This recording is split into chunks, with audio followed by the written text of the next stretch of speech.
ये स्टैंडर्ड जो SBR के अंदर तो बड़े अरसे से मौजूद है, FR के अंदर इसको बाद में ऐड किया गया है, यानी अब तो मेरे ख्याल से 5 सेशंस 6 हो गए होंगे, लेकिन बाद में ऐड किया गया है।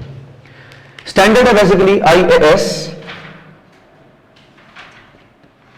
21। इसका नाम है effects of foreign currency exchange rates. मैं शॉर्ट में लिख देता हूं,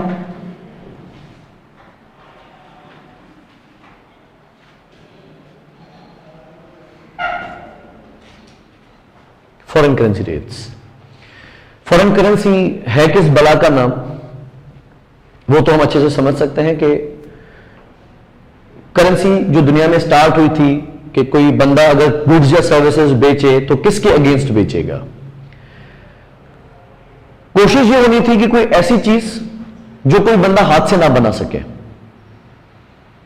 तो बार्टर सिस्टम स्टार्ट हुआ था किसी दौर में, जमीनों से गंदम उगाई जाती थी या फसलें उगाई जाती थी और कोई भी गुड्स या सर्विसेज उन फसलों के अगेंस्ट, गंदम के अगेंस्ट बाय किया जाता था। सप्लाई लिमिट होनी चाहिए, ऐसा नहीं कि घर में बैठे बैठे बनाते बंदा अमीर हो जाए। लेकिन डेफिनेटली इसमें बहुत सारे फ्लॉज हैं, पर वक्त के साथ साथ हम करेंसी डेवलप हमने की, और जब हम ग्लोबलाइजेशन की तरफ गए तो हम इंपोर्ट एंड एक्सपोर्ट की तरफ भी जाते हैं। एक कंपनी दूसरे मुल्क में जाके भी काम करती है, एक बंदा दूसरे मुल्क में जाके भी काम कर रहा है। तो जब क्रॉस बॉर्डर हम चले गए तो एक प्रॉब्लम थी कि अगर वहां के रुपए में यहां लेके आ जाता हूं या वहां की करेंसी में पाकिस्तान में लेके आ जाता हूं तो पाकिस्तान में तो किसी काम की नहीं है। फिर हमने बनाया exchange systems against a basket of currencies. हम वैल्यू करते हैं मुख्तलिफ करेंसीज को, और मुख्तलिफ करेंसीज की वैल्यू मेनली डिपेंड करती है सप्लाई और डिमांड के अंदर। अगर किसी मुल्क की करेंसी की डिमांड बढ़ जाएगी तो वो महंगी हो जाएगी, और अगर सप्लाई बढ़ जाएगी तो वो डीवैल्यू होती जाएगी। पाकिस्तान में of course it's the problem of import and export, balance of payment नहीं है हमारे यहां से। एक्सपोर्ट जो चीजें होती हैं वो है ही कम और लाइक भी कम है, इतनी कोई चीज हमारे पास है ही नहीं जो दुनिया को हम खिला पिला सके। लेकिन जिस तरह अभी रिसेंटली कुछ दिन पहले एक पोस्ट गर्दिश करी थी कि सऊदी अरब ने 2021 में $113.6 बिलियन का ऑयल एक्सपोर्ट किया है, और इंडिया ने इस साल के अंदर 2021 के अंदर 136.6 बिलियन या 132.6 बिलियन डॉलर्स का आईटी सर्विसेज एक्सपोर्ट की हैं। तो आईटी इज न्यू ऑयल करके एक कैप्शन चल रहा था कि जो सॉफ्टवेयर है वो नया ऑयल है। हम इन ट्रेडिशनल ऑयल्स पे, ट्रेडिशनल प्रॉपर्टीज पे, गोल्ड पे, माइनिंग्स पे चलते रहेंगे, एग्रीकल्चर सेक्टर पे चलते रहेंगे, हम कोई लंबे अरसे तक अब सर्वाइव नहीं कर पाएंगे। अब दुनिया चेंज हो गई है, सही है, हमें उस चेंज के साथ अडॉप्ट करना पड़ेगा। क्या बहरहाल पाकिस्तान में ये चीजें आर हाईली अनलाइकली कि ऐसा कुछ हो सकेगा। मीनवाइल सिलसिला ऐसा होता है कि किसी भी करेंसी की सप्लाई अगर ज्यादा हो जाए और डिमांड बढ़ जाती है, या डिमांड बढ़ जाए सप्लाई का, तो उसकी वैल्यू ऊपर नीचे होती रहती है। जिस तरह पाकिस्तान में हम डॉलर को देखते जाते हैं कि डॉलर किस तरीके से बढ़ता चला जाता है। अब कोई कंपनी अगर उस फॉरेन करेंसी ट्रांजैक्शंस में इन्वॉल्व होती है तो ये एक्सचेंज रेट्स फ्लक्चुएट होते हैं। फ्लक्चुएट ऑफ कोर्स हम बड़ा इससे मुतासिर है पाउंड्स की वजह से। एसीसी को हम फीस पे करते हैं पाउंड्स में, तो वो वक्त के साथ साथ हम देखते हैं 240 रुपए का 242 रुपए का पाउंड हो गया। तो कोई कंपनी अगर फॉरेन करेंसी की ट्रांजैक्शन में इन्वॉल्व है तो उसके ऊपर क्या इंपैक्ट्स आएंगे। तो स्टैंडर्ड का नाम क्या है, effects of foreign currency exchange rates. इसके प्राइमरीली 3 एलिमेंट्स हैं जो कि IAS 21 कवर करता है। IAS 21 इसका पहला हिस्सा जो देखता है that is definition of functional currency and presentation currency.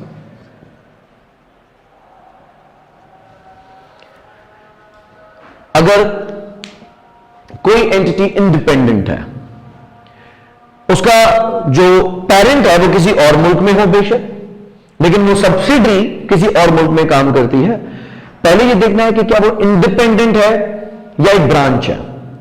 Decision making किसकी होती है, क्या अपने कर्जे खुद लेती है वो कंपनी, अपनी इन्वेस्टमेंट्स खुद करती है वो कंपनी, या हेड ऑफिस के इशारों पे चलती है। जिस तरह ACCA पाकिस्तान है, क्या काम खुद कर लेती है, कुछ भी नहीं। उनको जो भी काम करना है, जो भी पेमेंट्स करनी है, जो भी रजिस्ट्रेशन करनी है, सिस्टम इंटीग्रेटेड बहुत जबरदस्त है। लेकिन यहां की मैनेजमेंट किसी स्टूडेंट को कहे चलो ठीक है मैंने तुम्हें ये पैसे माफ कर दिए, तुम अगर इतने साल के बाद आ रहे हो या सब्सक्रिप्शन नहीं अफोर्ड कर सकते, हम आपको माफ कर दे। फीस में वो कुछ भी नहीं कर सकते। पूरा का पूरा सिस्टम कनेक्टेड है ACCA यूके से। तो ACCA पाकिस्तान एक अलग से सब्सिडरी नहीं है, वो एक ब्रांच है। लेकिन अगर इंडिपेंडेंट हो, उसका अपना बोर्ड ऑफ डायरेक्टर्स है, वो डिसेंट्रलाइज है, वो अपने फैसले खुद लिया करती है, तो हमें देखना पड़ेगा कि उस डिवीजन, मिसाल पाकिस्तान के अंदर हमारी एक डिवीजन है, तो उसकी फंक्शनल करेंसी कौन सी है और प्रेजेंटेशन करेंसी कौन सी है। फंक्शनल करेंसी का मकसद वो करेंसी जिसमें वो कंपनी फंक्शन करती है, ठीक है, ऑपरेट करती है। तो फंक्शनल करेंसी कहा जाता है currency of primary economic environment.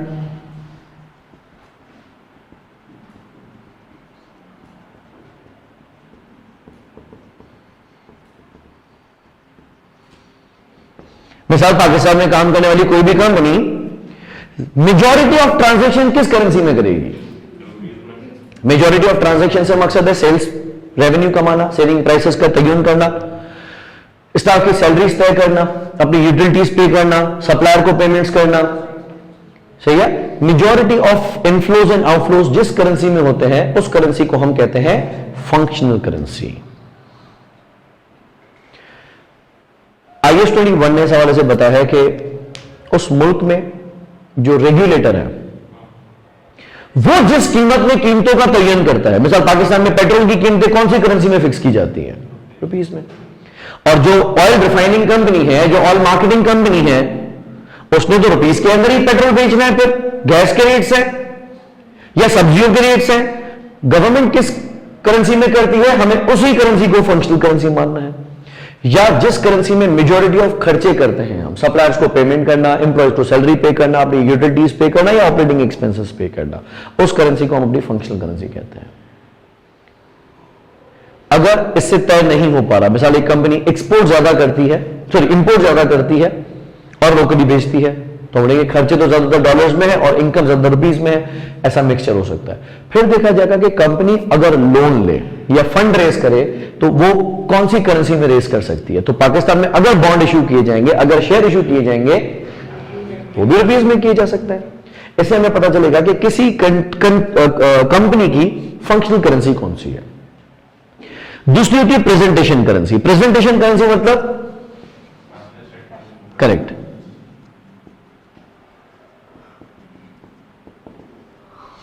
जिस करेंसी में कंपनी अपनी फाइनेंशियल स्टेटमेंट्स बनाती है उस करेंसी को कहा जाता है प्रेजेंटेशन करेंसी। सो ये कोई बहुत ज्यादा डिटेल में नहीं है एफआर के अंदर, लेकिन आपको आइडिया होना चाहिए कि फंक्शनल करेंसी का मकसद क्या है और प्रेजेंटेशन करेंसी का मकसद क्या है। दूसरा IAS 21 डील करता है विद इंडिविजुअल ट्रांजैक्शन।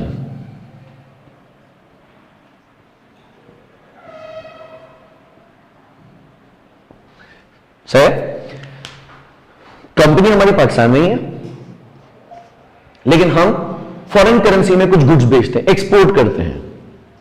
हम उठ के नहीं चले गए लंदन, लेकिन लंदन में हमने गुड्स एक्सपोर्ट किए हैं, तो that is a single transaction.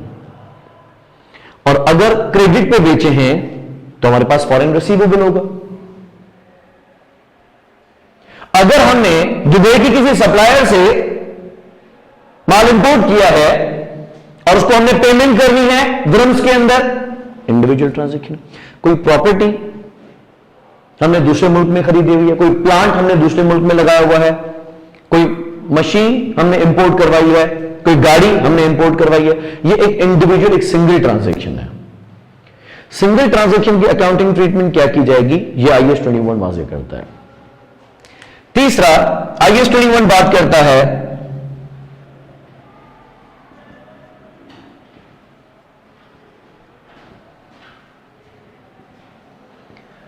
Foreign operations. Foreign operations का मकसद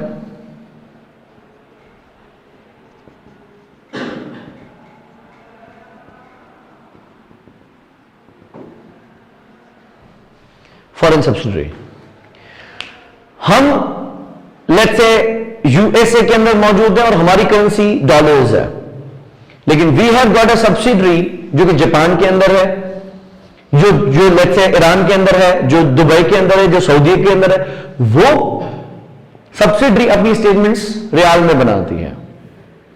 अब सवाल ये उठता है कि मैं उसको अपने साथ कंसोलिडेट कैसे करूंगा, क्योंकि मेरी करेंसी तो डॉलर्स है और उसकी करेंसी तो रियाल है, कंसोलिडेशन भी करनी है, तो वो कैसे की जाएगी वो भी IAS 21 बताता है। लेकिन ये हमारे सिलेबस का हिस्सा नहीं है। अब हमें मेन फोकस किस पे करना है, सिंगल ट्रांजैक्शन पे। अब सिंगल ट्रांजैक्शन के ऊपर बात करते हैं। प्रेजेंटेशन और फंक्शनल करेंसी समझ में आ गया, सही है। सिर्फ डेफिनेशन या आपको फैक्टर्स पता होने चाहिए कि क्या फैक्टर्स होते हैं इसको डिटरमिन करने के पीछे। हम आते हैं सिंगल ट्रांजैक्शन के अंदर। पहली पॉसिबिलिटी, मैंने अक्टूबर में यूके की किसी कस्टमर को गुड सेल किया और उसको 2 महीने का टाइम दिया पेमेंट का, और इनवॉइसिंग मैंने पाउंड्स में ही की। पहला सवाल, अगर हमने उसको 3000 पाउंड्स में गुड्स बेचे तो जिस दिन बेचे सेल तो उस दिन रिकॉर्ड होगी। डेबिट करेंगे रिसीवेबल, क्रेडिट करेंगे सेल्स रेवेन्यू। कितने अमाउंट्स है, एक्सचेंज रेट कौन सा यूज करेंगे। एक एक्सचेंज होता है हिस्ट्रिकल रेट,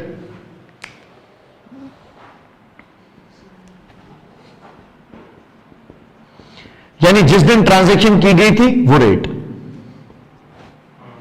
दूसरा होता है स्पॉट रेट, जो अभी चल रहा है, ठीक है। तीसरा होता है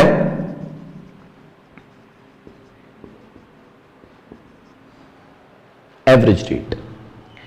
व्हाट इज एवरेज रेट, इस पूरे साल में ऑन एवरेज डॉलर का रेट क्या रहा। मिसाल मैं कहूं 2021 में डॉलर कितने का था, तो आप सर जनवरी का पूछ रहे हैं, फरवरी का पूछ रहे हैं, मार्च का पूछ रहे हैं, दिसंबर का पूछ रहे हैं, ये through out the year rate अलग अलग थे। लेकिन हम अगर पूरे साल का एवरेज कर दें, जो कि एग्जाम में हमेशा आपको गिवन होगा, स्टैंडर्ड कहता है कि देखो अगर कोई ट्रांजैक्शन की स्पेसिफिक डेट आपको पता है तो उस हिस्ट्रिकल रेट, स्पॉट रेट जो उस दिन वाला रेट था उस पर रिकॉर्ड करो। लेट्स अज्यूम मैंने ये चीज बेची थी 2 अक्टूबर 2021 पे, 2 अक्टूबर 2021 पे, and I have the history कि उस दिन एक्सचेंज रेट क्या था। लेट्स से उस दिन एक्सचेंज रेट 137 था, सॉरी 237 था, तो मैं क्या करूंगा 3000 पाउंड मल्टीप्लाई बाय 237 करके डेबिट मार दूंगा ट्रेड रिसीवेबल, क्रेडिट मार दूंगा सेल्स रेवेन्यू। अगर कोई खर्चा ऐसा है या कोई ट्रांजैक्शन ऐसी है जिसका स्पेसिफिक दिन पे आपको कुछ भी नहीं पता, तो हम उसका एवरेज रेट यूज करते हैं, सही है। मिसाल हम through out the year services लेते रहते हैं आपसे। आप एक फॉरेन कंपनी है, दुबई बेस्ड कंपनी है, हम आपको अपना सोशल मीडिया मार्केटिंग का कॉन्ट्रैक्ट दे चुके हैं, तो हमारी पूरी जितनी भी सोशल मीडिया मार्केटिंग है वो आप करते हैं। हम आपको मंथली चार्जेस या क्वार्टरली या एनुअली हम आपको एक अमाउंट हमारा कॉन्ट्रैक्ट में फिक्स है, जो मैं पे तो आपको अलग अलग दिनों पे करूंगा, लेकिन खर्चा तो पेमेंट के टाइम पे नहीं रिकॉर्ड करूंगा ना। अब ये जो दिरहम्स मैंने आपको देने हैं, लेट्स से मेरा कॉन्ट्रैक्ट आपसे 30,000 दिरहम्स का है, तो 30,000 दिरहम्स को मैं किस रेट पे मल्टीप्लाई करके अपने मार्केटिंग एक्सपेंस में दिखाऊं। A specific date cannot be traced, तो हम कौन सा रेट यूज करेंगे पूरे साल का, average rate. Profit and loss के अंदर जो कुछ आइटम्स आते हैं वो अक्सर एवरेज रेट पे आते हैं। मतलब जैसे आज हमने कोई चीज परचेज की वो स्पॉट रेट पे आ जाएगी। हाँ, अगर स्पेसिफिक पर्टिकुलर चीज है तो गुड है, तो ठीक है, जैसे डेट यहाँ पे पड़ता है, अगर डेट नहीं पता हमें, हमने कहा ये हमने इस साल में ली थी तो इतनी की होगी, तो ये उस पे एवरेज लेंगे तो हिस्टोरिकल रेट। देखो वैसे तो आपको हिस्टोरिकल रेट पता होना चाहिए ना, अगर एक पर्टिकुलर दिन की ट्रांजैक्शन है तो। मिसाल, थोड़ी बात समझिएगा, मैं लाख दिरहम्स का दुबई के बैंक से लोन लेता हूं, तो लाख दिरहम्स उस रेट पे पाकिस्तानी रुपीस में कितने बनेंगे ये तो आप ट्रेस कर सकते हो जिस दिन आपको दिरहम्स मिले हैं। लेकिन आप दुबई के बैंक को 6% के हिसाब से इंटरेस्ट पे करोगे, तो लाख दिरहम्स का 6% इंटरेस्ट बनेगा 6,000 दिरहम। उस 6,000 दिरहम को पे तो बेशक आप 31 दिसंबर पे करना, लेकिन फाइनेंस कॉस्ट कितने पे रिकॉर्ड करोगे, वो तो 365 दिनों का इंटरेस्ट है, उसको मैं किस रेट से मल्टीप्लाई करूं, ठीक है। हाँ, पेमेंट के टाइम पे आप मल्टीप्लाई कर सकते हो कि जिस दिन मैंने 6,000 दिरहम्स उनको भेजे थे उस वक्त रेट मुझे ये पड़ा, लेकिन प्रॉफिट लॉस में फाइनेंस कॉस्ट डेबिट किस रेट पे करूंगा, यहां कंफ्यूजन है। तो ऐसा नहीं कर सकते मुझे रेट पता नहीं था, रेट तो अभी भी आप निकाल दो आपको सदियों पुराने रेट्स मिल जाएंगे कि कौन से साल में एक्सचेंज रेट, कौन से दिन पे क्या चल रहा था, पूरा हमारे पास ऑनलाइन रिकॉर्डेड है। लेकिन अगर मैं कोई डेट स्पेसिफाई नहीं कर सकता किसी गुड्स की या सर्विसेज की, अगर मैं डेट स्पेसिफाई नहीं कर सकता तो अच्छा, अगर मैंने अक्टूबर में चीज बेची और मैंने उसको 2 महीने का टाइम दिया, अक्टूबर से 2 नवंबर 2 दिसंबर, 2 दिसंबर में उसने मुझे 3000 पाउंड दे दिए। एक मैंने एंट्री पास करनी है ट्रांजैक्शन दिन की, एक मैंने एंट्री पास करनी है सेटलमेंट डेट की। सही है? तो क्या क्या बीच में आता है? एक मेरे पास आती है ट्रांजैक्शन डेट और दूसरी मेरे सामने आती है सेटलमेंट डेट। से अगर उस दिन पर रेट 137 था तो मैंने डेबिट किया था रिसीवेबल को 3000 मल्टीप्लाई बाय 137 237 से। लेकिन जब मुझे 2 दिसंबर पे वो 3000 पाउंड्स भेजता है तब पाउंड है 241 का, ज्यादा पैसे मिलेंगे। तो 3741 में 4 रुपए का फायदा है, 4 रुपए मल्टीप्लाई बाय 3000 पाउंड 12000 रुपए का फायदा है। मैं डेबिट करूंगा कैश जितने मुझे पैसे मिले हैं, क्रेडिट करूंगा रिसीवेबल जितने भी रिकॉर्डेड था, और बाकी जो 12000 रुपए का फायदा है वो हो जाएगा एक्सडिफ, एक्सचेंज डिफरेंस, जो कि मेरे लिए इस केस में गेन है। और अगर पाउंड का रेट गिर जाता था तो मैं क्रेडिट करता था रिसीवेबल 237 के हिसाब से, डेबिट करता था कैश 233 के हिसाब से, लेट्स से फॉर इंस्टेंस, और 4 रुपए का मैं डेबिट करता था एक्सडिफ लॉस। और ये जो गेन होगा फॉरेन एक्सचेंज पे या लॉस होगा फॉरेन एक्सचेंज पे वो सीधा सीधा प्रॉफिट लॉस में जाएगा। ये बात तो होगी क्लियर। लेकिन अगर ये ट्रांजेक्शन में 2 दिसंबर पे करता था, 2 अक्टूबर पे नहीं करता था, दिसंबर पे बेचता था गुड्स, तो मुझे पैसे कब मिलते थे? नेक्स्ट ईयर 2 फेब पे। बीच में आ जाता है 31 दिसंबर। मुझे 31 दिसंबर पे भी रिसीवेबल दिखाना था ना, तो 3 डेट्स आ गई, एक आ गई ट्रांजैक्शन डेट, एक आ गई सेटलमेंट डेट, एक आ गया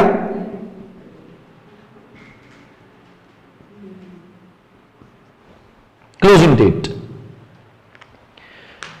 सवाल उठता है कि क्या हर साल के आखिर में, हर क्लोजिंग के दिन पे मैं अपनी उस रिसीवेबल को रीट्रांसलेट करता रहूंगा? देखिए, एक होती है ट्रांसलेशन, ट्रांसलेशन मतलब पहली बार होती है, फॉरेन करेंसी को लोकल करेंसी में कन्वर्ट करने को हम ट्रांसलेशन कहते हैं। लेकिन अगर मैं बार बार करता रहूं, पहले ही रुपये में रिकॉर्डेड रिसीवेबल,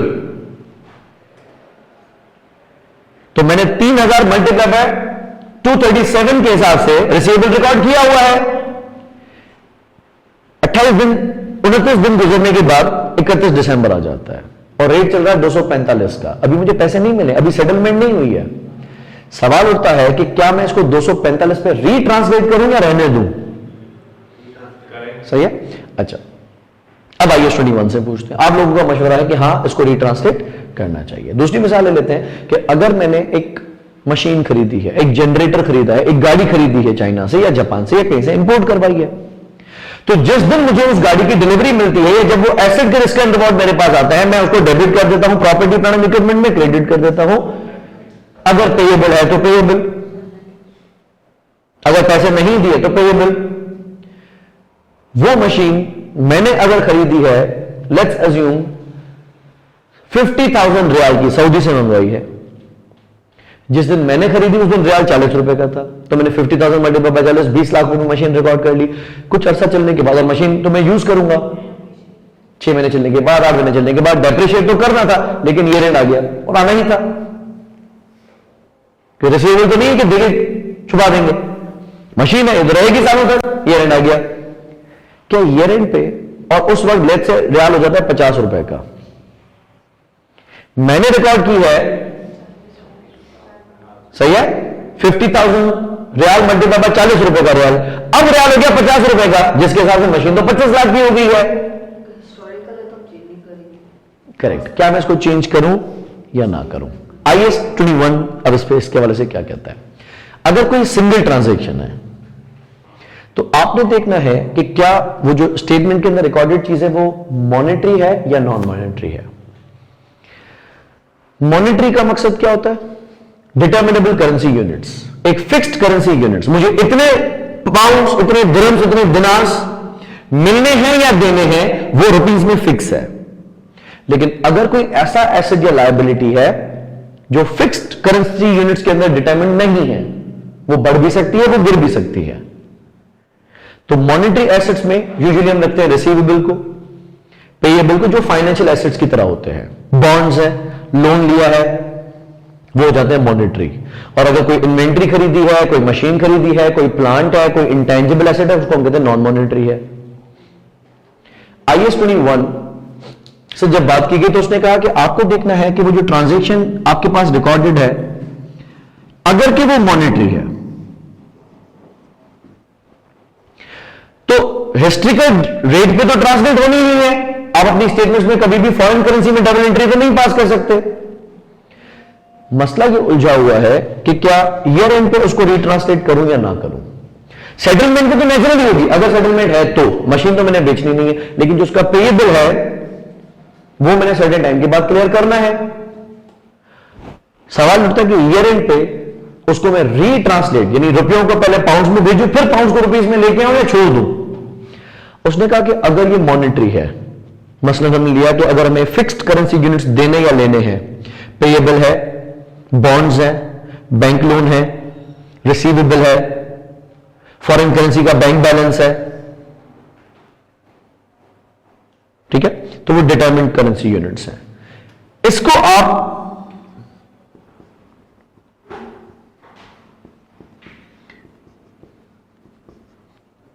रीट्रांसलेट करेंगे एट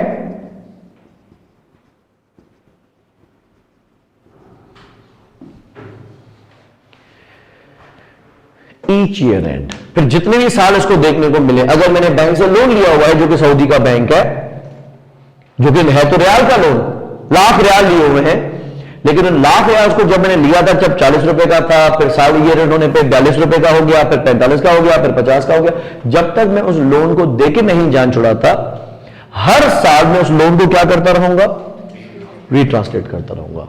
पॉसिबिलिटी है या तो आपको फायदा हो रहा होगा या तो आपको नुकसान हो रहा होगा। सही है।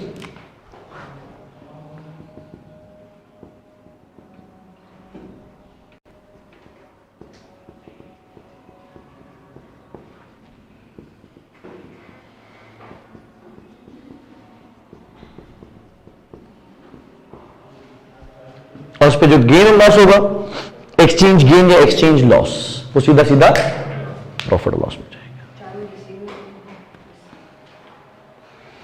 सही है। अच्छा, अब आपको ये गेन या लॉस कब हो सकता है, एक तो ईयर एंड पे होगा और एक हमेशा अगर उस मॉनेटरी एसेट की सेटलमेंट है। अब जब आप लोन पे करेंगे तो भी आपको नुकसान होगा।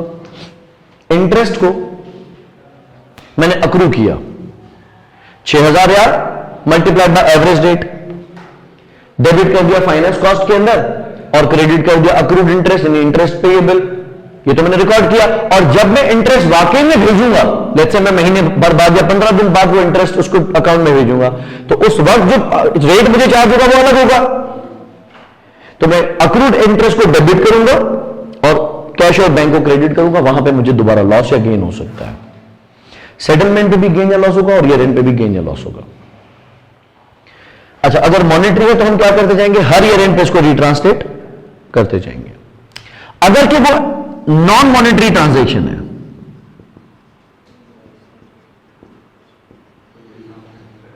हाँ, मिसाल आपने इन्वेंट्री खरीद ली, इंपोर्ट करवा ली, अब भाई जब भेजूंगा मेरी मर्जी, अभी तो रुपीज में आ गई ना चीज। मैंने प्लांट खरीदा, अब तो रुपीज में आ गई ना चीज। मैंने गाड़ी खरीदी, अब तो रुपीज में आ गई ना चीज। हम इसको रीट्रांसलेट नहीं करेंगे।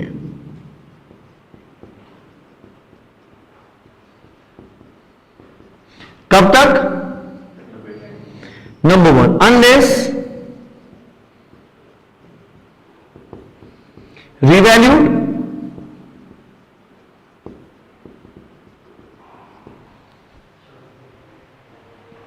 और इम्पेयर्ड।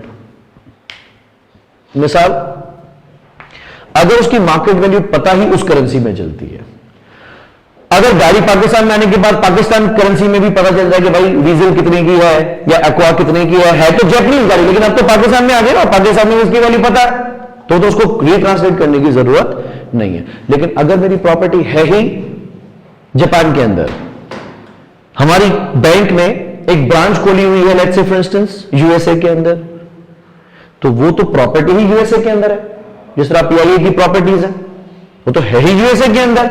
अब अगर वो प्रॉपर्टी मेरी पीपीई पे कॉस्ट मॉडल पे है तो आपने कुछ भी नहीं करना, जितने जो हिस्ट्रिकल कॉस्ट पे रिकॉर्डेड है और उसको एक्यूमुलेटेड डेप्रिसिएशन चार्ज करते जाए। लेकिन अगर किसी वजह से उसको रीवैल्यू किया आपने तो उसकी फेयर वैल्यू किस में पता चलेगी? फॉरेन करेंसी में पता चलेगी, जब आपको उसको रिट्रांसलेट करना पड़ेगा। उसकी ट्रीटमेंट डिट्टो वैसी होगी जिस तरह IAS 16 कहता है या IAS 40 कहता है। यह बात का डिफरेंस रखने की बिल्कुल जरूरत नहीं है कि यह गेन या लॉस वैल्यू बढ़ने की वजह से हुआ है या एक्सचेंज रेट ऊपर नीचे होने की वजह से हुआ है। ठीक है, यह डिफरेंस दिखाने की जरूरत नहीं है। मिसाल एक चीज में $1,00,000 में लेता हूं, उसकी लाइफ है 10 साल, उस वक्त डॉलर का रेट था 120 रुपए, तो मैंने $1,00,000 को 120 से मल्टीप्लाई करके 1,20,00,000 को दिखा दिया। मैं भूल गया कि ये $1,00,000 वाली चीज है क्योंकि नॉन मॉनिटरी है। मैंने अपनी स्टेटमेंट में रिकॉर्ड किया और 1,20,00,000 को 10 साल के ऊपर डिवाइड करता आ गया। लेट्स से मैंने 3 साल तक 12 लाख डेप्रिशिएट किया, 36 लाख उड़ गए, सही है। और 36 लाख उड़ने के बाद बाकी कितने? 74 लाख 84 लाख रुपीज पे वो प्रॉपर्टी मेरे पास रिकॉर्डेड है। लेकिन मैं IAS 16 का रिवैल्यूएशन मॉडल फॉलो करता हूं या किसी वजह से मुझे प्रॉपर्टी को रिवैल्यू करना पड़ा है। मैं देखता हूं कि यूएस के अंदर इसकी प्रॉपर्टी लाख माइनस 30,000 होनी चाहिए थी, 70,000, लेकिन पता चलता है कि उसकी वैल्यू उल्टा आ गई है $62,000 पे, लेकिन एक्सचेंज रेट हो गया 160 रुपए का। सही है बात, समझ में आ रही है? तो अगर मैं $62,000 को मल्टीप्लाई करता हूं 160 रुपए के हिसाब से 99 लाख हो गई। अब वो प्रॉपर्टी जो आपकी बैलेंस शीट में पड़ी हुई 84 लाख की, वो 99 लाख की हो गई है। इस पे तो 15 लाख का गेन है। अब देखा जाए तो रिवैल्यूएशन की वजह से लॉस हुआ है, लेकिन एक्सचेंज की वजह से गेन हुआ है। लेकिन स्टैंडर्ड कहता है कि इसको अलग अलग करने की जरूरत नहीं है। ये पूरा का पूरा आप डेबिट कर दो पीपीई के अंदर, क्रेडिट कर दो रिवैल्यूएशन सरप्लस के अंदर, जो भी आप करते हो सारा OCI में भेज दो, एक्सचेंज रेट का भी और उसका भी दोनों मिला के नट शेल में बता दो कि क्या सीन है। तो आप बोला 99 लाख रुपए की प्रॉपर्टी है, उसकी मार्केट वैल्यू आप 99 लाख रुपए पे रिकॉर्ड कर दो। अगर इन्वेस्टमेंट प्रॉपर्टी है तो प्रॉफिट लॉस भी लेके जाना। अगर पीपीई है, मिसाल आपने किसी दूसरी कंपनी के शेयर खरीदे हुए हैं, वो कंपनी किसी और मुल्क में है। अब IFRS 9 अप्लाई होता है ना। IFRS 9 तो कहता है कि शेयर्स के ऊपर या तो fair value through profit loss लगेगा या फेयर वैल्यू के ऊपर कॉम्प्रिहेंसिव इनकम लगेगा। है तो नॉन मॉनिटरी, शेयर्स खरीदना है किसी कंपनी के, मॉनिटरी नहीं है। लेकिन स्टैंडर्ड कह रहा है कि आप उसको हर साल रिवैल्यू करते हैं। अब वो अगर कहता है TPL है तो गेन या लॉस एक्सचेंज की वजह से हुआ हो या शेयर की वैल्यू बढ़ने की गिरने की वजह से हुआ हो, जाएगा OCI में ही। और अगर FVTPL है तो प्रॉफिट लॉस में जाएगा। और इंपेयरमेंट तो मजबूरी है, वो तो हर एसेट की करनी पड़ती है। अगर किसी वजह से आपको रिकवरेबल अमाउंट डिटरमिन करना पड़ता है जो कि कैरिंग वैल्यू से नीचे आ जाता है, और वो रिकवरेबल अमाउंट यानी उसकी value in use and fair value cost of disposable दोनों फॉरेन करेंसी में डिटरमिनेबल है। पहले वाली एग्जांपल में मैंने कहा कि वो चीज हमारे मुल्क में आ गई, अगर पाकिस्तान में ही है तो उसको फॉरेन करेंसी में मेजर करने की जरूरत नहीं है। लेकिन अगर वो प्लान लगा ही मेरा दूसरे मुल्क में हुआ है, एक कैश फ्लो कमा ही उस मुल्क में रहा है, फेयर वैल्यू हो ही उस मुल्क में रही है, बिकेगा भी उसी मुल्क के अंदर, तो मैं नॉन मॉनेटरी एसेट को बिला वजह हर साल रीट्रांसलेट करता नहीं फिरूंगा। लेकिन जब जब उसको स्टैंडर्ड रिवैल्यू करने को कहेगा, उसका जाती स्टैंडर्ड, या जब जब वो इंपेयर होगी, हम उस वक्त उसको रिट्रांसलेट करेंगे। और गेन्स एंड लॉसेस कहां जाएंगे? जैसा उनका अपना अपना स्टैंडर्ड कहता है। नेट बताओ, जब आप वैल्यू इन यूज डिटरमिन करेंगे तो fair value less cost of disposal गिरी हुई है 62,000 रुपए, लेकिन एक्सचेंज रेट का भला होगा 160 रुपए, तो आप इंपेयरमेंट शो ही नहीं करेंगे क्योंकि कैरिंग वैल्यू से कम ही नहीं है, रिकवरेबल उससे ज्यादा है। तो आपको ये बाइफरकेट करना ही नहीं है कि मार्केट वैल्यू का क्या सीन है और एक्सचेंज रेट का क्या सीन है। आप बताओ कि नेट अमाउंट क्या मिलेगा या दिया जाएगा। सही है। FR के अंदर IS-21 इतना सही है। इसकी हम प्रैक्टिस करेंगे नेक्स्ट क्लास के अंदर। आपको सिर्फ इतना इल्म होना चाहिए कि वीक करेंसी से स्ट्रॉन्ग करेंसी में कैसे जाया जाता है और स्ट्रॉन्ग करेंसी से वीक करेंसी में कैसे आया जाता है। तो कहां पे आपको मल्टीप्लाई करना है, कहां पे आपको डिवाइड करना है, ये एक कॉम्प्लिकेशन होती है स्टूडेंट के लिए, वो परेशान हो जाता है कन्वर्ट करने में। सिर्फ वो वाला पार्ट भी आपको दिखाऊंगा और एक दूसरे के क्वेश्चंस कर लेंगे, ये खत्म हो जाएगा। जरूरी नहीं है अगर डॉलर से पाउंड में जाता है। देखो जब डॉलर वाला है ना तो हम डिवाइड भी हो सकते हैं, मल्टीप्लाई भी हो सकता है। अगर पाकिस्तानी क्वेश्चन होगा ना तो हम हमेशा मल्टीप्लाई होंगे, क्योंकि हमारे अगेंस्ट कोई इक्का दुक्का करेंसी है गई गुजरी जिसके अगेंस्ट हम अच्छे हैं। लेकिन अब सारी करेंसीज, हाँ बहुत है एग्जैक्टली, लेकिन तकरीबन सारी करेंसीज ऐसी हैं, तकरीबन मेजर करेंसीज जिसमें ट्रांजेक्शन होती हैं वो सब हमसे ऊपर है। तो फॉरेन करेंसी को मल्टीप्लाई करके रुपए निकाले जा सकते हैं, हम डिवाइड होते ही नहीं कभी। हाँ एग्जैक्टली। और ACCA के अंदर क्योंकि हम डॉलर्स में रखेंगे तो कुछ करेंसीज ऐसी हैं जो डॉलर से स्ट्रांग हैं और कुछ करेंसी ऐसी हैं जो डॉलर से वीक हैं। तो हमें दोनों समझने हैं, मल्टीप्लाई कैसे करना है, कब करना है और डिवाइड कब करना है। अच्छा, अब इस बात को समझते हैं पहले कि एक करेंसी से जब हम दूसरी करेंसी की तरफ ट्रांसलेशन करते हैं तो क्या हमें मल्टीप्लाई करना है या डिवाइड करना है। उसके लिए आप एक्सचेंज रेट से देखेंगे कि वीक करेंसी कौन सी है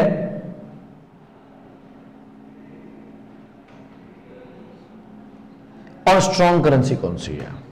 लाइक अगर हमें पता है कि 178 रुपीस का $1 है, इस एक्सचेंज रेट से आपको क्या मालूम पड़ता है कि स्ट्रॉन्ग कौन सा है और वीक कौन सा है। डॉलर स्ट्रॉन्ग है और PKR वीक है। कैसे पता चला? जिसकी क्वांटिटी ज्यादा होगी।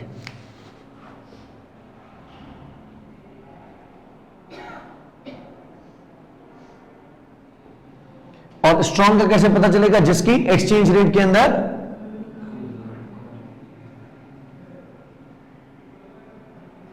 जो कम क्वांटिटी में होगा वो ताकतवर माना जाएगा। कि अगर पाकिस्तान के 178 बंदे अमेरिकन एक से लड़ते हैं तो अमेरिकन स्ट्रांग माना जाएगा ना, कि अकेले बंदे ने 178 को पछाड़ दिया। फिर जिसकी क्वांटिटी ज्यादा होगी वो वीक माना जाएगा। अगर हम वीक करेंसी से स्ट्रॉन्ग करेंसी की तरफ जा रहे हैं, लेट्स अज्यूम 17,80,000 रुपए, 17,80,000 रुपए को अगर मैं 178 के रेट के हिसाब से डॉलर में कन्वर्ट करना चाहूं, यानी एक्सचेंज रेट है 178 रुपीज पर डॉलर एंड 1,780,000, तो मैं 178 से डिवाइड करूंगा या मल्टीप्लाई करूंगा? डिवाइड। कैसे पता चला? हाँ, अब ये आपने याद नहीं रखना कि वीक करेंसी से स्ट्रॉन्ग करेंसी में जाने के लिए डिवाइड करना होता है, ऐसा नहीं याद रखना। आपने याद क्या रखना है कि अगर हम वीक करेंसी से स्ट्रॉन्ग करेंसी की तरफ जाएं तो जो अमाउंट होनी चाहिए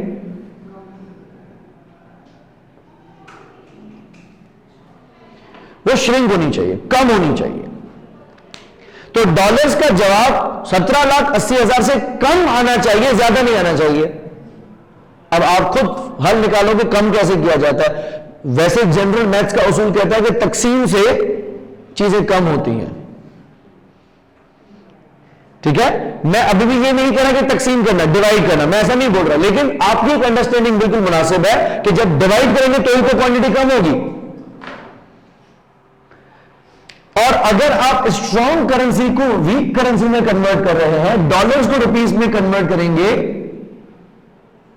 तो करेंसी क्या होनी चाहिए?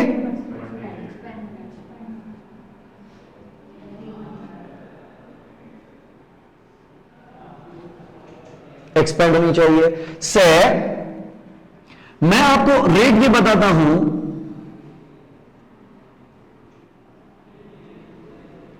डॉलर टू पाउंड और पाउंड टू डॉलर, ठीक है। हमें पता है, लिखिएगा, अगर 240 रुपीस का एक पाउंड है डिवाइडेड बाय 180 रुपए, यानी 1.33 बोला आपने, 33। एक पाउंड के अगेंस्ट 1.33 डॉलर्स मिलेंगे। सिर्फ इसको देख के बताओ कि इस 1.33 को देख के आपको क्या लगता है, स्ट्रॉन्ग कौन है, वीक कौन है? गुड, हो गया, पाउंड स्ट्रॉन्ग है, डॉलर वीक है।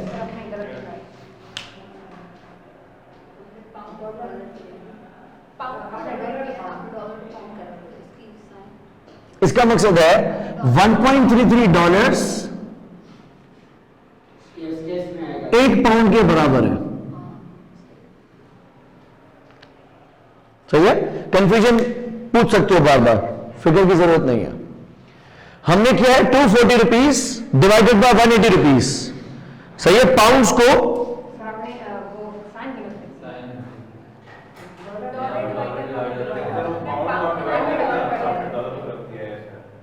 सही है, वो मेरा फॉर्मूला एक, वो डिटेल में समझाना पड़ेगा। अगर एक पाउंड अकेला यानी 100 पाउंड्स में डॉलर कितने मिलेंगे? 133। सही है? 133। अच्छा, अब इस फॉर्मूला का उल्टा करके पता, 180 डिवाइड बाय 240 करें,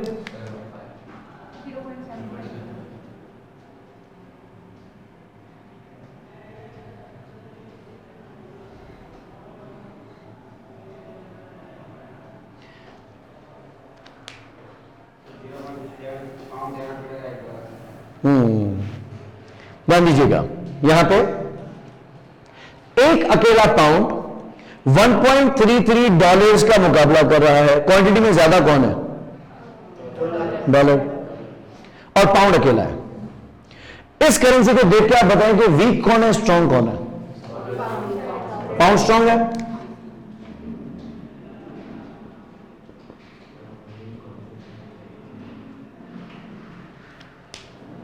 और ऑफ कोर्स डॉलर वीक है। अच्छा, इस रेट को देखते हैं। इस रेट में एक डॉलर के अगेंस्ट पाउंड्स कितने मिल रहे हैं?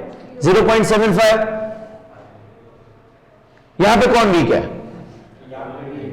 यहां पे भी डॉलर वीक है, क्योंकि उसके 100, उसके 75, 100 डॉलर्स में 75 पाउंड्स मिले या 100 पाउंड्स में 133 डॉलर्स मिले, बात तो एक ही कर रहा हूं।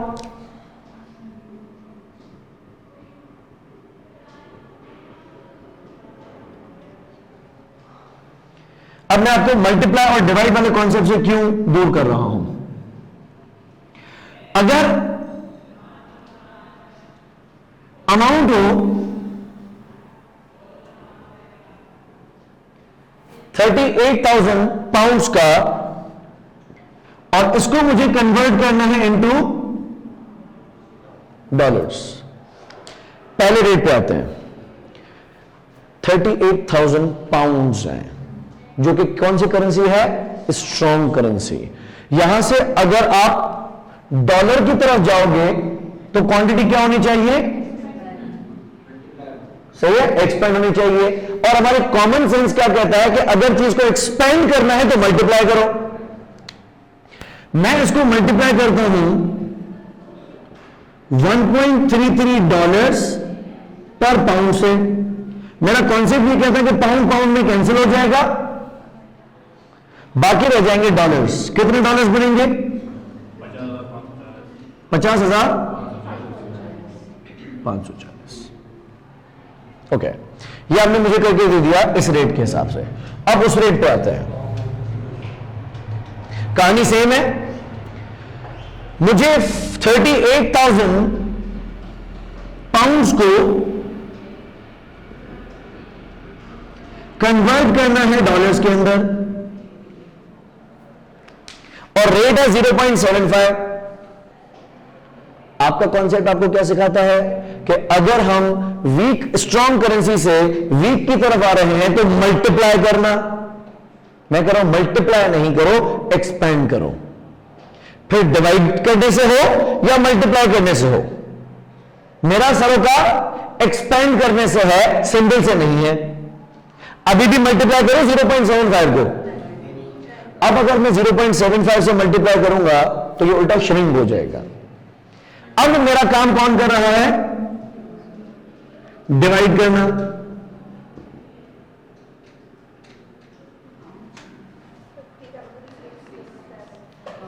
सेम वो उसकी राउंड अप की वजह से हो रहा, अदरवाइज ये 133.33 था तो उसकी वजह से फर्क आ रहा होगा। ठीक है, अब देखें ये रेट बेसिकली क्या है, पाउंड पाउंड में कैंसिल हो जाएगा, डॉलर डिनोमिनेटर का भी डिनोमिनेटर है, और मैथ्स क्या कहते हैं, डिनोमिनेटर का डिनोमिनेटर इज न्यूमरेटर, तो ये डॉलर्स में कन्वर्ट हो जाएगा। ये बेसिक प्रिंसिपल याद रखें कि आपको जो रेट दिया गया है उसमें जो करेंसी डिनोमिनेटर पे है वो 1 होती है अक्सर, और जो न्यूमरेटर पे होती है वो मोर देन 1 होती है अक्सर। लेकिन अगर वो रेट को घुमा देता है इस तरीके से, और जो न्यूमरेटर पे करेंसी है वो डेसिमल प्लेसेस में है, 0 पॉइंट समथिंग है, बिलो 1 है, लेस देन 1 है, तो आपको थोड़ा होशियारी करनी पड़ेगी। बेसिक कॉन्सेप्ट क्या होगा, अगर हमारे पास गिवन है वीक करेंसी, मिसाल डॉलर्स, और मुझे जाना है स्ट्रॉन्ग करेंसी के अंदर, ठीक है, तो मुझे सिर्फ इस बात का ख्याल करना है कि मुझे उसको श्रिंक करवाना है। अक्सर कॉन्सेप्ट ये कहता है कि श्रिंक डिवाइड करके किया जाता है, लेकिन कभी कभी मल्टीप्लाई करने से भी श्रिंक हो सकती है चीज। लाइक अगर यही एक्सचेंज रेट्स हो,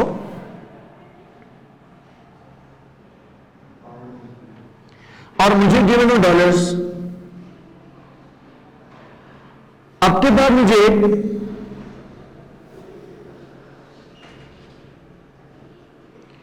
1,80,000 डॉलर्स को पाउंड्स में कन्वर्ट करना है। अब डॉलर्स है, डॉलर्स मतलब कौन सी करेंसी, वीक करेंसी। वीक से मुझे जाना है स्ट्रॉन्ग में, तो जब मैं वीक से स्ट्रॉन्ग की तरफ जाऊंगा तो इस बात का ख्याल करना है कि इनफैक्ट इसमें हाँ वीक है, या वीक से मैं स्ट्रॉन्ग की तरफ जाऊंगा तो मुझे इसको क्या करवाना है, श्रिंक करवाना। यानी अब जो नंबर ऑफ पाउंड आने चाहिए वो 1,01,080 से कम होने चाहिए, ज्यादा नहीं होने चाहिए।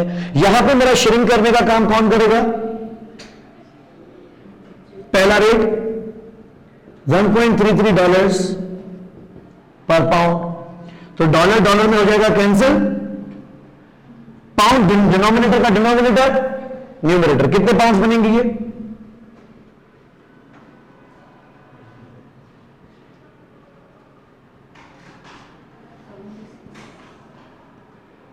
ओके सॉरी 76,000, माय मिस्टेक, इसका मैंने डबल कर दिया था बेसिकली, 50,540 का डबल हो गया 1,01,080, तो इसकी भी क्वांटिटी डबल हो गई। दूसरे रेट के हिसाब से बात करते हैं, अगर अमाउंट है 101,080 डॉलर्स का और मुझे इसको कन्वर्ट करना है इनटू पाउंड्स, कॉन्सेप्ट वही है कि अगर आप वीक से स्ट्रॉन्ग की तरफ जा रहे हैं, करना श्रिंक है, मल्टीप्लाई या डिवाइड वाला फॉर्मूला में बता ही नहीं रहा। अब ये वाला अगर रेट है तो ये काम कैसे करेगा, मल्टीप्लाई बाय 0.75 पाउंड्स पर डॉलर, तो डॉलर डॉलर में कैंसिल हो जाएगा, बाकी रह जाएंगे पाउंड्स 70।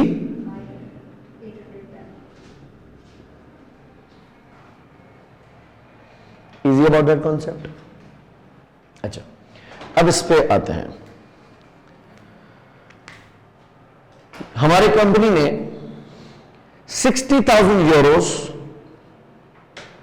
एडवांस में पे किए हैं, जो कि पूरी ट्रांजैक्शन का कितना फीसद है, 25%। तो पूरी ट्रांजैक्शन कितने की होगी, 100% कितना बनेगा, 240। मैंने 15 जनवरी पे ये 60,000 दे दी है। अगर ये 60,000 लोकल करेंसी ही होती तो डबल एंट्री क्या करते हैं, डेबिट व्हाट, अभी मिला नहीं है, मैंने क्या दिया है, डेबिट प्रीपेमेंट, क्रेडिट कैश और बैंक। तो मैंने ये फॉरेन करेंसी में कर लिया, कोई मसला नहीं है। डेबिट करते हैं प्री पेमेंट को और क्रेडिट करते हैं क्या? कैश और बैंक। 60,000 पाउंड्स रेट गिवन है, सॉरी 60,000 यूरोज टू डॉलर। इस रेट से आपको देख के क्या लग रहा है, स्ट्रॉन्ग कौन है, वीक कौन है?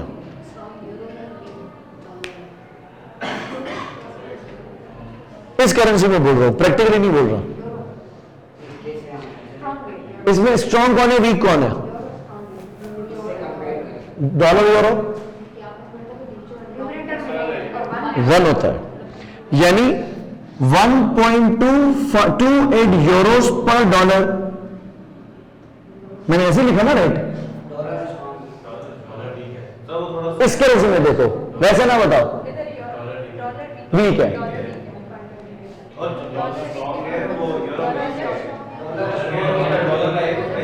प्रैक्टिकली नहीं जाओ, इसको देखो, क्योंकि अक्सर वो क्या करेगा, एग्जाम में कोई रियलिस्टिक करेंसी देगा ही नहीं, वो लिखेगा एफसीयू। एफसीयू मतलब फॉरेन करेंसी यूनिट, तो कौन सा फॉरेन कंट्री पता ही नहीं। यहां तो आपको पता है कि यूरो स्ट्रांग है, पाउंड उससे भी स्ट्रांग है। इस रेट को देख के बताओ, $1 के बदले में यूरोस कितने मिल रहे हैं? $100 में 128 यूरोस मिल रहे हैं। पता कैसे चलेगा कमजोर कौन है और स्ट्रांग कौन है? उसकी क्वांटिटी से। जिसकी क्वांटिटी ज्यादा होगी वो कमजोर।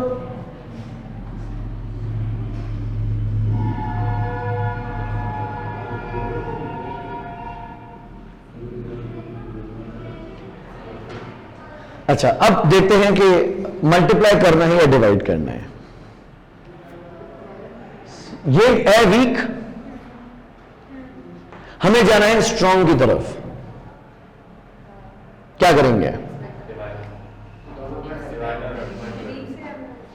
हम वीक करेंसी से स्ट्रांग करेंसी की तरफ जा रहे हैं। वीक करेंसी से स्ट्रांग करेंसी की तरफ हमें क्या करना है? उसको श्रिंक करना है। अब यहां पे क्योंकि ये डेसिमल प्लेस 0 पॉइंट समथिंग नहीं है, लेसर देन 1 नहीं है, तो यहां डिवाइड वाला फॉर्मूला चल जाएगा। नहीं भी तो टेंशन ना, दोनों करके देख लेना। एग्जाम में दिमाग अक्सर काम नहीं करता है,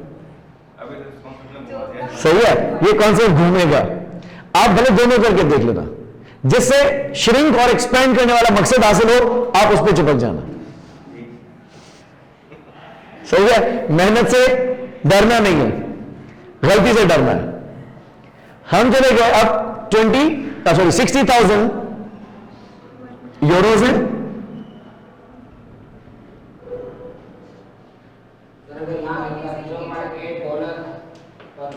सॉरी, अगर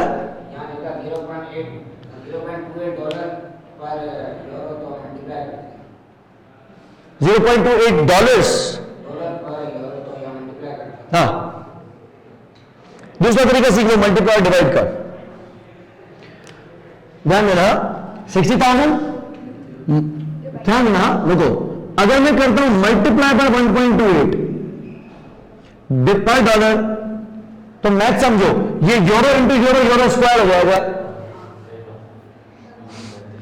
मुझे यूरो स्क्वायर नहीं करना, मुझे यूरो को खत्म करके डॉलर्स में कन्वर्ट करना है। अगर मैं इसकी जगह पे डिवाइड मार दूं तो यूरो यूरो में कैंसिल हो जाएगा, और डॉलर जो कि डिनोमिनेटर का भी डिनोमिनेटर है, वो नेचुरली न्यूमरेटर की हैसियत पे आ जाएगा।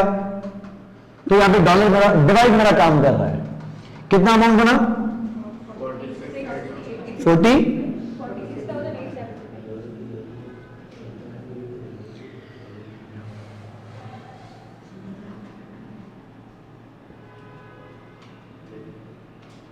तो हमने डेबिट किया प्रीपेड एंड क्रेडिट किया कैश और बैंक।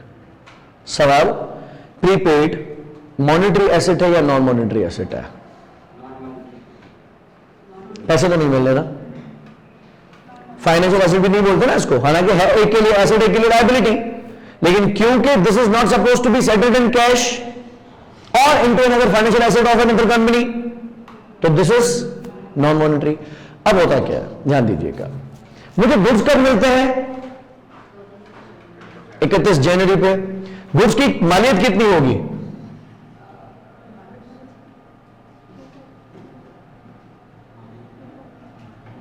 ध्यान दीजिएगा, 60,000 was 25%, how much would be 100? 240। 240 euros में मुझे गुड्स मिले हैं। कब मिले हैं? 31 जनवरी पे। मैं गुड्स कब रिकॉर्ड कर सकता हूं? जब मुझे डिलीवर हुआ। जब डिलीवर हुआ तब रेट क्या था? 1.4। लेकिन am I suppose to retranslate the prepayment? Good हो गया। अब इन्वेंट्री की वैल्यू हम कैसे मेजर करेंगे? इन्वेंट्री 240 में 60,000 हम कितने पे दे चुके हैं? प्लस बाकी बैलेंस कितना है? 180। वो देंगे तो जब देंगे, लेकिन आज जब डिलीवरी हुई है तब रिकॉर्ड हुआ है 1.4 का। तो इसकी वैल्यू कितनी बन रही डॉलर्स में? 1,28,000।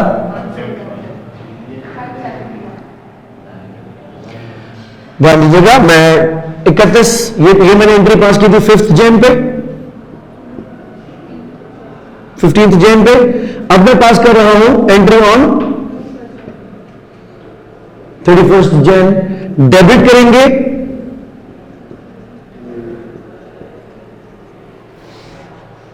किस रेट से? 1,28,571।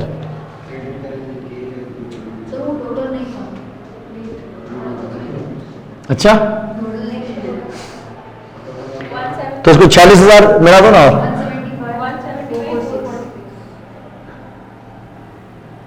ओके, चले। सो 175,446। इसमें हम क्रेडिट करेंगे क्या? करेक्ट। प्रीपेमेंट ऑलरेडी कितने पे रिकॉर्डेड है? एंड क्रेडिट करेंगे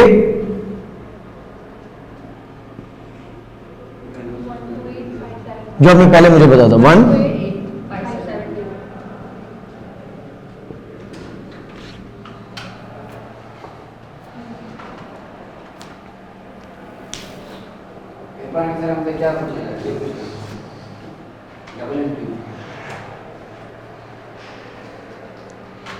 ठीक है, मिसाल इस तरह का सवाल देके आपसे पूछा कि इन्वेंट्री की वैल्यू क्या होगी? अगर ये पूछ रहा है ये कितने की तो आगे जाके करेंसी वैल्यू भागे 45 है तो मेरी बात समझिएगा। मिसाल मैं इस सवाल में कहता हूं कि मेरी ईयर एंड 28 फरवरी है,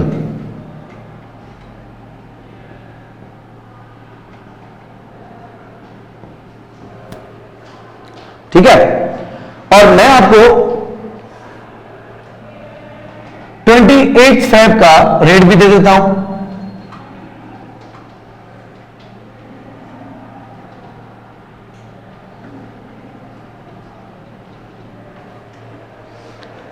सही है? अच्छा, आपको कहता है कि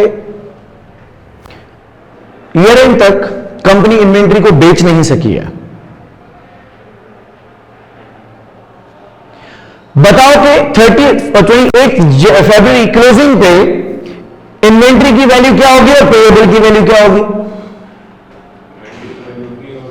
गुड हो गया।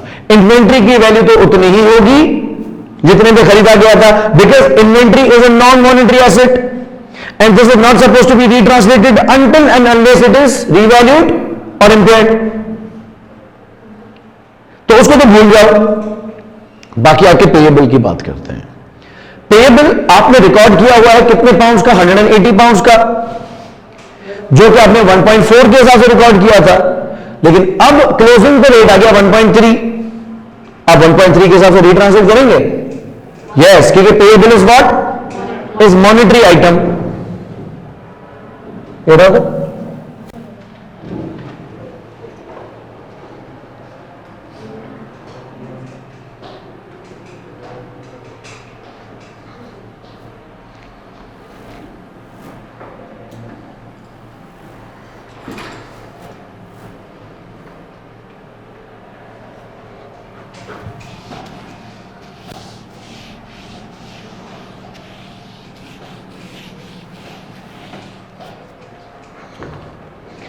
ओके, अब 28 फेब पेमेंट का भी टाइम ड्यू नहीं हुआ, that is supposed to be settled after 45 days.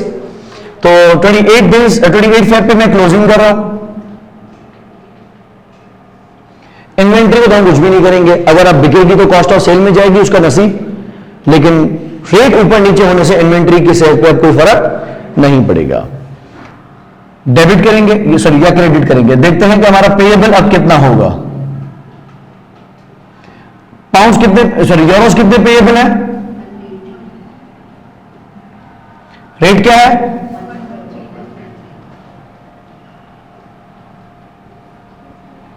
तो कितने डॉलर्स हो गए, 1,38,400 और रिकॉर्डेड कितने पे है, 128 पे। मेरा पेएबल बढ़ गया, चाहिए, मेरा पेएबल बढ़ गया क्योंकि मैंने 1.4 के हिसाब से रिकॉर्ड किया था, लेकिन यूरो थोड़ा स्ट्रेंथन हो गया है। हम अब डेबिट करेंगे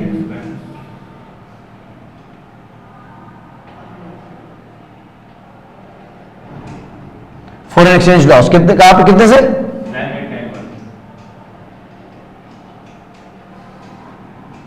9891 एंड क्रेडिट करेंगे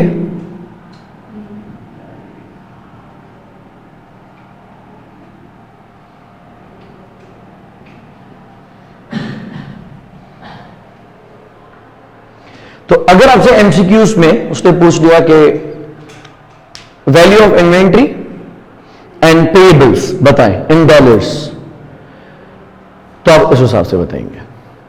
मे बी ब्लैंक्स दे दे और आपको ब्लैंक में टाइप करनी पड़े एक वैल्यू, या आपसे फॉरेन एक्सचेंज गेन या लॉस पूछ ले, और अगर आपको प्रॉपर नॉलेज नहीं हुई और आपने बाय मिस्टेक इन्वेंट्री को भी ट्रांसलेट कर दिया, तो वो भी आपके फॉरेन एक्सचेंज गेन या लॉस का हिस्सा बन जाएगा, जो कि उसके ऑप्शन का भी हिस्सा होगा। और आपको लगेगा कैलकुलेटर में एक चीज आ गई और कंप्यूटर में मैच हो गई, मतलब सही हो गया। और यही चीज मरवाती है, इससे कॉन्फिडेंस से डबल हो जाता है कि जैसा आया और वो ऐसा ऑप्शन सामने मौजूद है। मजा तो तब होता है जब कैलकुलेटर एक जगह पता है ऑप्शन हो ही ना, तो पता है कि कुछ ना कुछ गलत किया है, लेकिन अगर ऑप्शन आ जाए तो बोलेंगे सही है। ओके, अच्छा, अब हम क्या करेंगे, सेटलमेंट डेट पे भी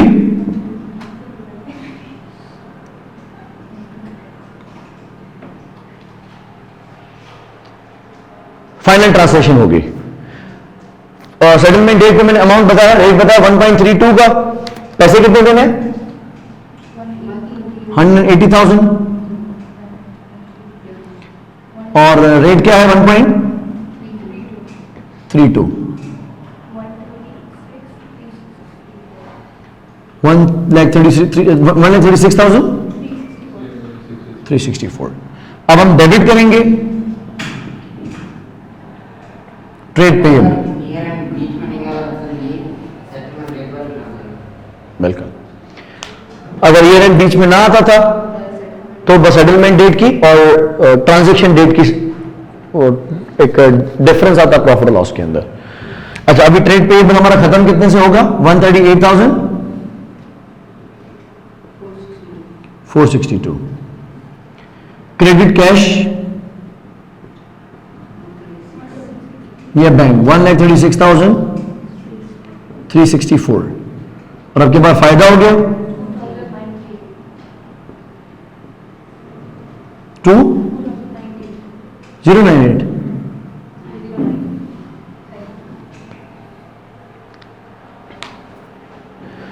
ये फॉरेन एक्सचेंज गेन या loss statement of profit loss में किस क्लासिफिकेशन में दिखाया जाएगा, ये मेनली डिपेंड करता है कि ये जो गेन या लॉस हुआ है वो रिलेट किससे करता है। अगर कि प्रोडक्शन कॉस्ट का है, या लेट्स से मैंने सेल्स की थी कस्टमर्स को, एक ऑपरेटिंग ट्रांजैक्शन है तो आप उधर ही दिखा देंगे। अगर कोई डेप्रिसिएशन वगैरह है या अपवर्ड डाउनवर्ड रिवोल्यूशन का चक्कर है जो प्रॉफिट लॉस में जाने वाला है, तो उस हिसाब से वो ग्रॉस प्रॉफिट के बाद आएगा, ठीक है। लेकिन आपको सिर्फ एफआर के लेवल तक इतना पता होना चाहिए कि ये प्रॉफिट और लॉस में जाएगा, ये अदर कॉम्प्रिहेंसिव इनकम वगैरह कहीं भी नहीं जाएगा, सीधा प्रॉफिट लॉस में गेन या लॉस के एसेट में जाएगा। ओसीए वाला इसमें चक्कर ही नहीं है। ओसीए वाला होता है फॉरेन सब्सिडरी के केस में, और फॉरेन सब्सिडरी हमारे सिलेबस में है ही नहीं। दूसरा मैंने आपको ये जरूर बताया था कि अगर फॉरेन करेंसी में कोई आपने मशीन खरीदी है, कोई प्रॉपर्टी खरीदी है, तो वो IAS 16 के हिसाब से या IAS 40 के हिसाब से जो भी है, वो जहां गेन या लॉस बोलता है, आप पूरा का पूरा उसको रिवैल्यूएशन या फेयर वैल्यू की तरह ट्रीट करेंगे। ये डिफरेंस नहीं किया जाएगा, मैंने बाजी कहते कि डिफरेंस नहीं किया जाएगा कि वैल्यू गिरने या बढ़ने की वजह से कितना लॉस या गेन है और एक्सचेंज रेट बढ़ने और गिरने की वजह से कितना गेन या लॉस है, आपको फर्क करने की जरूरत नहीं है। हाँ, मिसाल एक प्रॉपर्टी है जिसकी लोकल करेंसी डॉलर्स में इतनी वैल्यू है और उसकी fair value local currency dollars में इतनी बन रही है, जिसमें रेट भी आज का होगा और जो मार्केट वैल्यू होगी वो भी आज की होगी। फिर ऐसा मुमकिन है कि मार्केट वैल्यू गिरी हो लेकिन डिवैल्यूएशन की वजह से बढ़ गया है, कुछ भी हो, आपका मसला नहीं है। आपने सिर्फ देखना है कि डॉलर्स में कैरिंग वैल्यू कितनी है और डॉलर्स में फेयर वैल्यू कितनी है। हाँ, अब अगर IAS 16 OCI में देख रहा तो मैं एतराज नहीं करूंगा। अगर हमारे मुल्क में वो ऐसे भी ना हो, इसको कंपेयर करते हैं यूरो में, तो फिर एक्सचेंज रेट का जी जी जी, भले आ जाए, मैं कह रहा हूं एक्सचेंज रेट के डिफरेंस और मार्केट वैल्यू के डिफरेंस को आपने अकाउंट फॉर करना ही नहीं है। मिसाल एक NRV है, इन्वेंट्री, और आप एक्सपोर्ट करने वाले हैं, वैसे तो इंटरनेशनल मार्केट में उसके रेट्स गिर गए हैं, लेकिन हम भी बेहतर ही डिवैल्यू है, सही है। जितने पाउंड्स में हम पहले बेच सकते थे अब उतने पाउंड्स में नहीं बिकेगी, गिर गई है। लेकिन पहले पाउंड अगर 180 रुपए का था, 240 का हो गया, तो हमने भी घट नहीं की नुकसान को कवर करने में। तो एक्सपोर्टर को अगर मार्केट वैल्यू में नुकसान हो रहा है तो डिवैल्यूएशन में फायदा हो रहा है। आपने नटशेल देखना है कि आखिर क्या हुआ, बिल आखिर NRV कॉस्ट से गिरी या नहीं गिरी। अगर गिरी तो गिरा नहीं, नहीं गिरी तो छोड़ देनी है।